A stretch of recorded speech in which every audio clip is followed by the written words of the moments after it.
Փետրվարի 22-ին մեկնարկել է մաթեմատիկա առարկայի դպրոցական օլիմպիադայի մարզային փուլը։ 5 հարց պարունակող հարցատոմսի առաջադրանքներին պատասխանելու համար աշակերտին 4 ժամ է տրվել։ Դպրոցական օլիմպիադայի մարզային փուլին մասնակցել են Շիրակի մարզի եւ Գյումրու հանրակրթական դպրոցների 7-ից 12-րդ դասանի այն աշակերտները, ովքեր հաղթահարել էին օլիմպիադայի տարածքային փուլը։ Օլիմպիադայի մասնակցության հայտ ներկայացրած 157 աշակերտից 40-ը բացակայ է եղել։ Այս պահին 117 աշակերտներ մասնակցում են օլիմպիադային։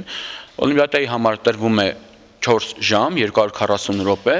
առաջադրանքները 5-ն են, յուրաքանչյուրը գնահատվում է 7 միավոր։ Հարցատոմսը ինչպես յուրաքանչյուր առարկայի ժամանակ չի սահմանափակվում ծրագրային նյութով, այսինքն օլիմպիադան ավելին է, մեկ քայլ ավելին է, քան նախատեսված է անցնել այդ տարի ծրագրային նյութով։ Առաջադրանքների բարդության համար նախնական կարող եմ ասել, որ միջին բարդության առաջադրանքներ են, որոնք հասանելի են աշակերտներին։ Նախորդ տարիների համեմատությամբ ուրախությամբ պետք է նշենք, որ աշակերտների թիվը աճել է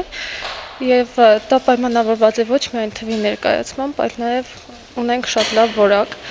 Տարածքային փուլից դա փոխանցվեց նաեւ մարզայինին